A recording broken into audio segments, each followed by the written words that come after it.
The quantum detection array at SETI's Mauna Kea facility had been operational for 15 years without detecting anything beyond the usual cosmic background noise. Dr. Sarah Chen had monitored these systems through countless silent nights, maintaining her vigilance despite the endless void. This night was different. The first signal arrived during her regular midnight shift. At first, she dismissed it as another false positive. The array had picked up plenty of those over the years, but as she began her standard verification procedure, her hands started to shake. The signal wasn't random. It pulsed with mathematical precision, following prime number sequences that couldn't occur naturally. Within hours, similar reports flooded in from radio telescopes across the globe. The message was being broadcast on multiple frequencies, growing stronger by the minute. Dr. Chen led the international team assembled to decode it, working tirelessly as the world held its breath. After 3 days of continuous analysis, they had their answer. And it chilled them to the bone. To the civilization of Sol 3, your existence has been noted by the Arcturus Empire. You have achieved sufficient technological advancement to warrant attention. This serves as your singular notification. The Empire expands. Prepare accordingly. The message repeated in perfect English, Mandarin, Russian, Arabic, and a dozen other Earth languages. Someone, something, had been watching humanity long enough to learn our languages, study our defenses, and judge our worth. The implications were staggering. Admiral James Rodriguez stood before the United Nations Security Council a week later, his weathered face grave as he delivered his assessment. Ladies and gentlemen, we're looking at an advanced civilization capable of interstellar travel and communication. Their message wasn't a greeting. It was a courtesy notice. They're coming, and they expect us to know what that means. The council chamber erupted in chaos. Representatives argued about appropriate responses, military preparations, and the possibility of peaceful contact. But Rodriguez had served in enough conflicts to recognize an imperial advance when he saw one. The Arcturus Empire hadn't asked for Earth's surrender. They simply assumed it. As the world's governments scrambled to respond, Dr. Chen made a crucial discovery. Hidden within the signal's carrier wave was a massive data packet. Technical specifications for the Empire's standard invasion protocols. It wasn't an accident. The Empire wanted Earth to understand exactly what it faced. A fleet of ships each the size of Manhattan, powered by artificial stars, capable of reducing cities to ash with a single shot. But the Empire had made a crucial mistake. They assumed that showing humanity their overwhelming technological superiority would lead to resignation and surrender. They didn't understand that humans had faced overwhelming odds before. They didn't realize that humanity's greatest advances came when its back was against the wall.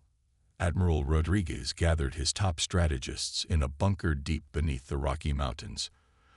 Dr. Chen's team had provided them with everything the Empire wanted them to see about their military capability. Now it was time to show the Empire something they didn't expect: humanity's capacity for innovation. They want us to prepare. Rodriguez addressed the assembled leaders, a hint of steel in his voice. Then let's prepare, not for surrender, but for something they've never seen before. They think they know what humanity is capable of. They've only seen what we do in peacetime. Let's show them what happens when humanity faces extinction. As the first month after the warning drew to a close, Earth began to change. Ancient rivalries were set aside as nations pooled their resources and knowledge. Military commanders shared classified technologies while scientists freely exchanged breakthrough research. The Empire had meant to demoralize Earth by demonstrating its power. Instead, they had given humanity something it had never had before: a common purpose. Dr. Chen worked with military engineers to adapt her quantum detection array into an early warning system. Other scientists reverse-engineered principles from the Empire's technical specifications, leading to advances that would have taken decades under normal circumstances. Humanity was evolving, adapting, preparing, not just technologically, but psychologically. The Empire's warning had been meant to inspire fear.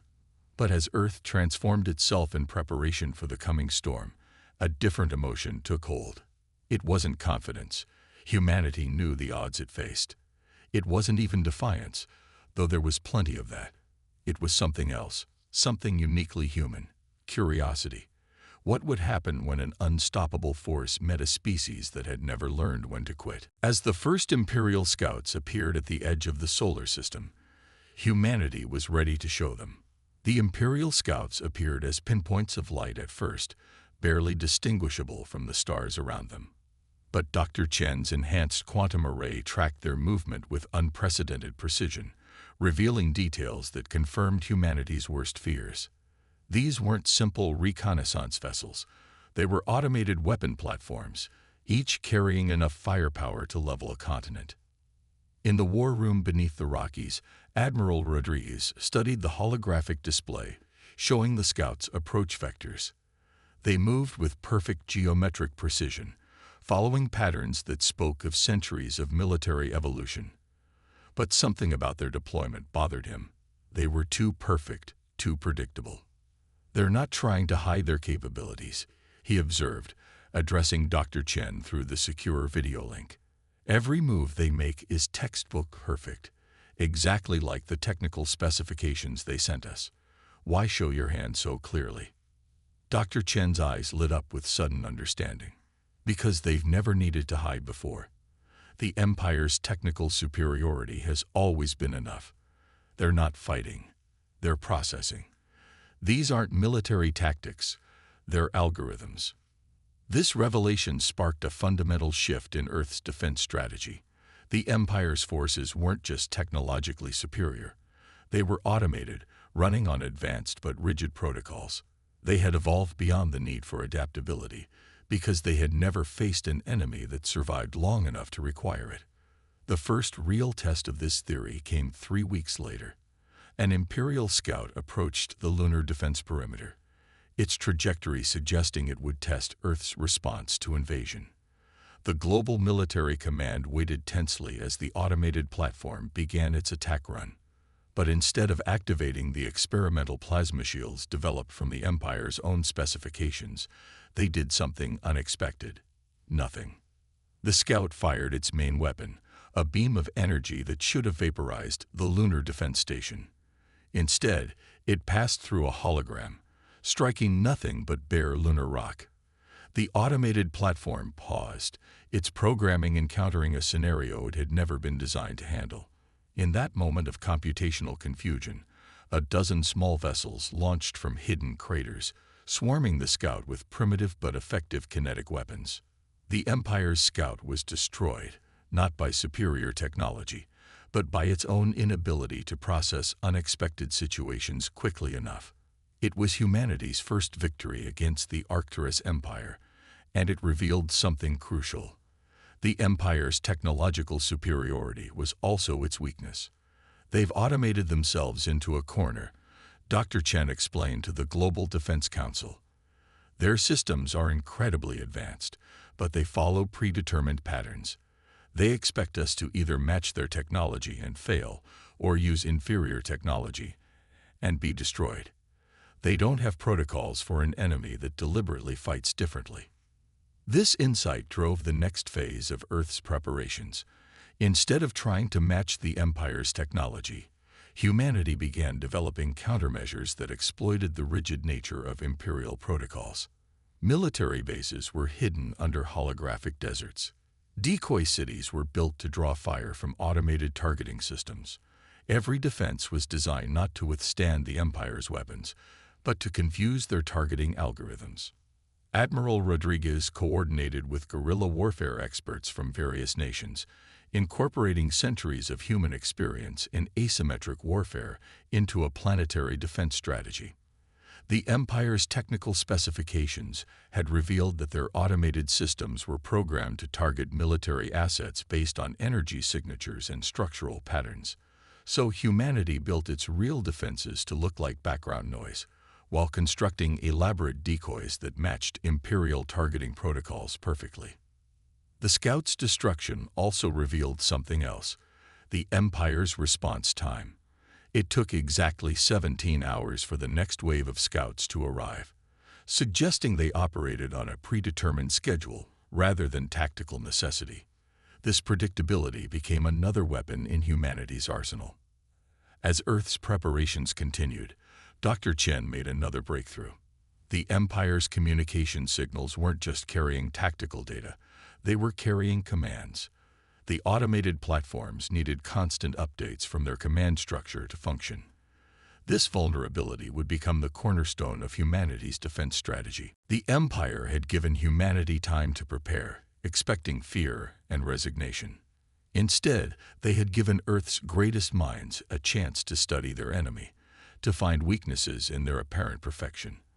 As the main Imperial fleet approached the outer solar system, humanity was ready to demonstrate that imperfection could triumph over perfection, that adaptability could overcome raw power. The rising storm was about to break, and Earth would show the Empire that some storms fight back.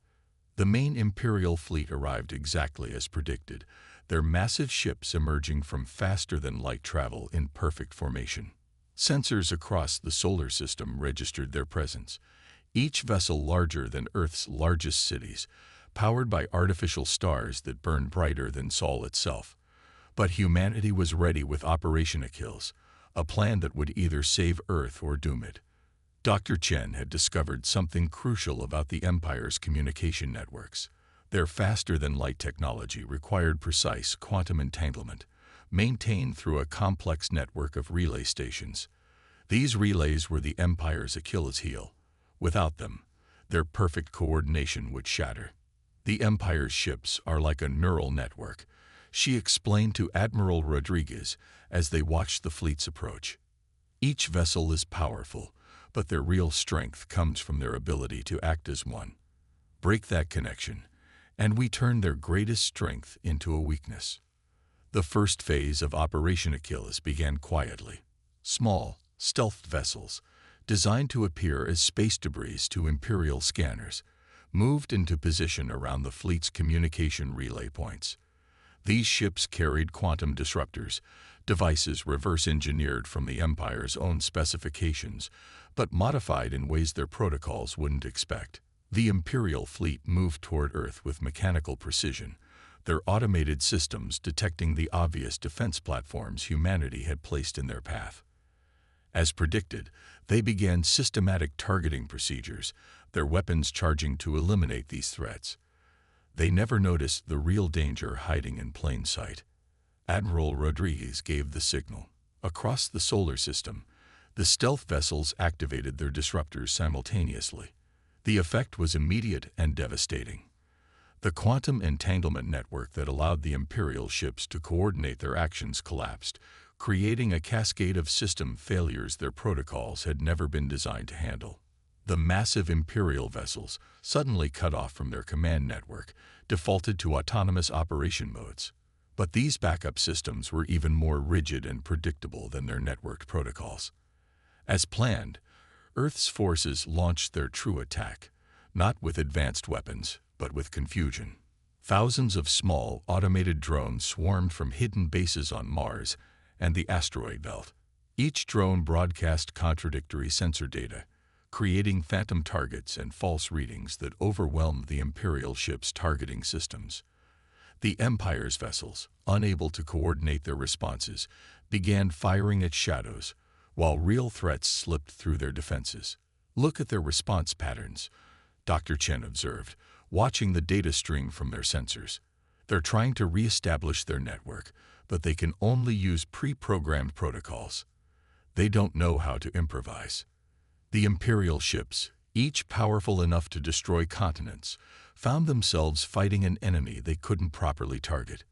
Their energy weapons, designed to vaporize capital ships, proved ineffective against swarms of tiny drones that violated all standard combat protocols. Some vessels, their targeting systems hopelessly confused, even began firing at their own phantom sensor readings. But Operation Achilles wasn't just about military victory. As the Imperial fleet struggled to adapt to this unprecedented situation, Dr. Chen's team was collecting massive amounts of data about their systems, their responses, their limitations. Every shot fired at a phantom target, every failed attempt to re-establish network connections, revealed more about how the Empire's technology actually worked. The automated Imperial vessels, operating on backup protocols, began to withdraw to safe distances where they could attempt to re-establish their network. It was the first time in recorded history that an Imperial fleet had been forced to retreat, even temporarily. But Admiral Rodriguez knew this was just the beginning. They'll adapt, he warned the Global Defense Council. Their systems are learning, even now. The next attack will be different. But so will we. The success of Operation Achilles proved what humanity had hoped. The Empire could be fought. Their technology wasn't magical or invincible. It was just advanced machinery following complex but ultimately predictable protocols. And machines, no matter how advanced, could be confused, disrupted, and defeated. As the Imperial fleet regrouped at the edge of the solar system, humanity prepared for the next phase of the war. They had bloodied the Empire's nose, but the real fight was just beginning.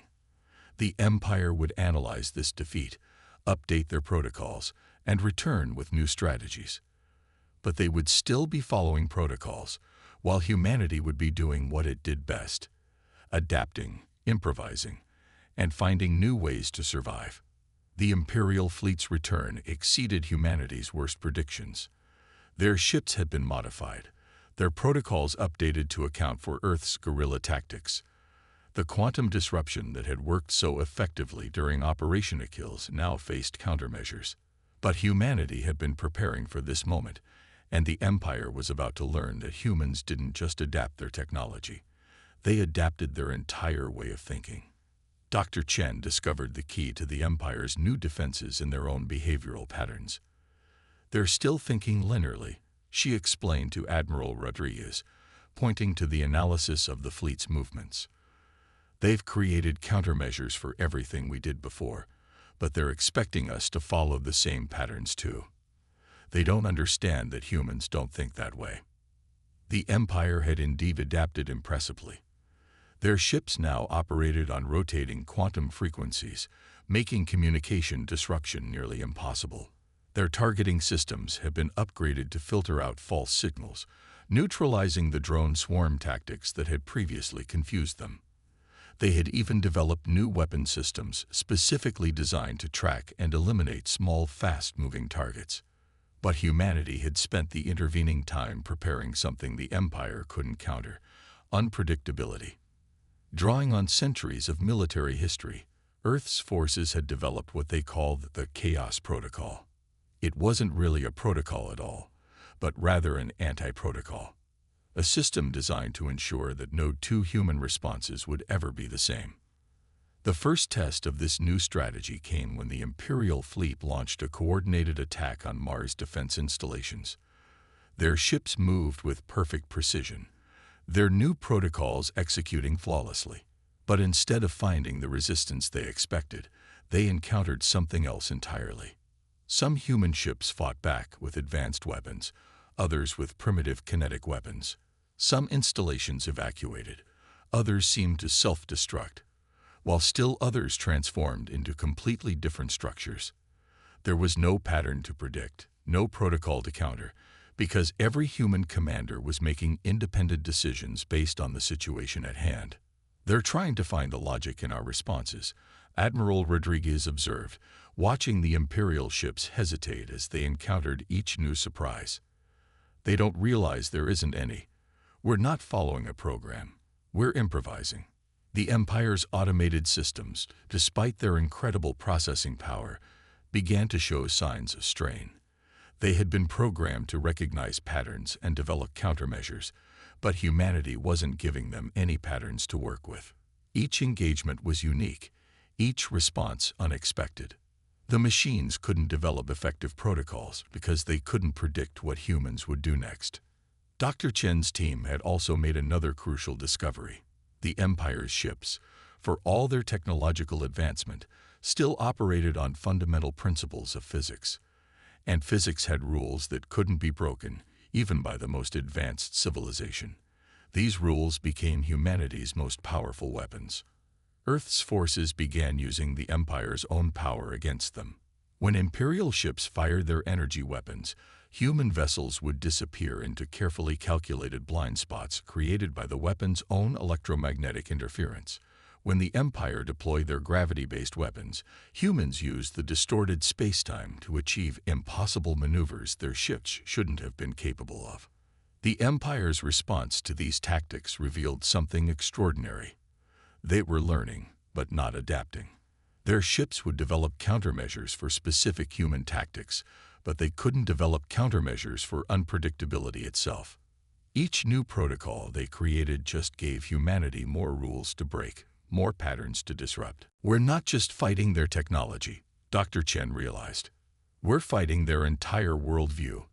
They built their empire on the assumption that superior technology always wins, that everything can be reduced to patterns and protocols. We're showing them that's not true. As the battle for the solar system continued, humanity's greatest advantage became clear. The Empire didn't understand what they were fighting. They saw humans as just another species to be conquered, another set of protocols to be overcome.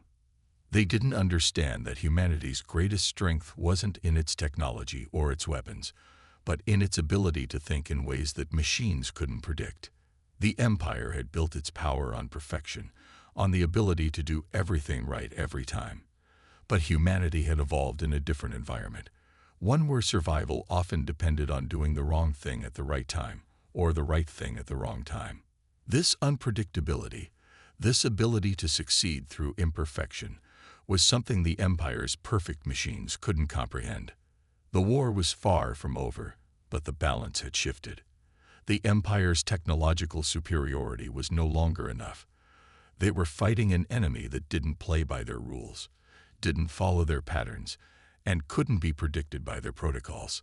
For the first time in their history, the Empire faced something their machines couldn't calculate: human ingenuity. The final phase of the war began not with a bang, but with a revelation. Dr. Chen, analyzing data from countless battles with Imperial forces, discovered something that changed everything. The Empire's entire military structure wasn't just coordinated, it was hierarchical. Every ship, every weapon, every protocol ultimately traced back to a single source: the Imperial Command Corps. It's not just a command center, she explained to Admiral Rodriguez, her hands flying over holographic displays. It's their fundamental weakness. The Empire built their entire civilization on the principle of perfect order, perfect control. They can't function without it. The Imperial Command Corps was a massive computational structure, hidden somewhere in the heart of their fleet. It wasn't just coordinating their attacks, it was the source of their protocols, the brain that governed every aspect of their military operation. And like any centralized system, it had to maintain control to function. Rodriguez understood immediately. They're not just fighting us with their technology. They're fighting us with their philosophy. And that's why they can't win, because they can't understand that chaos isn't always weakness. The plan that emerged was audacious to the point of insanity. Instead of trying to destroy the Imperial fleet, humanity would force them to face something worse: true randomness. Dr. Chen's team had developed a quantum cascade device, based on the Empire's own technology, but modified to do something their protocols considered impossible. It would introduce genuine uncertainty into their perfectly ordered systems. The first stage of the plan involved what appeared to be a desperate last stand. Earth's forces gathered for what looked like a final, conventional battle.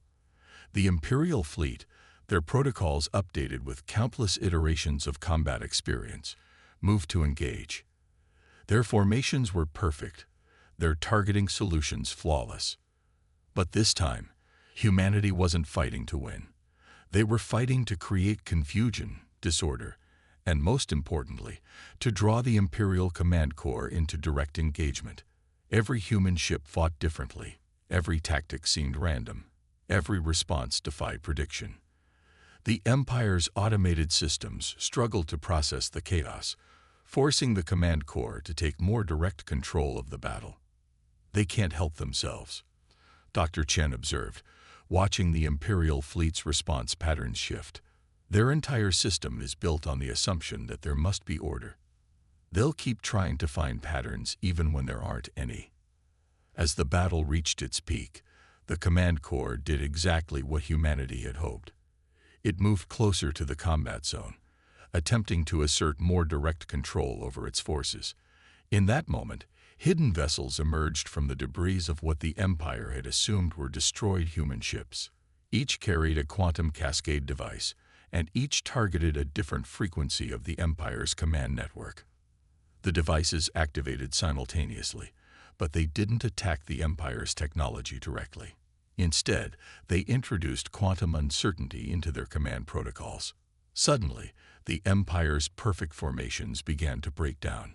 Ships received conflicting orders, targeting systems couldn't distinguish friend from foe, and the rigid hierarchy that had maintained their power for centuries began to crumble. The Imperial Command Corps, faced with true randomness for the first time in its existence, tried to compensate by asserting even more control.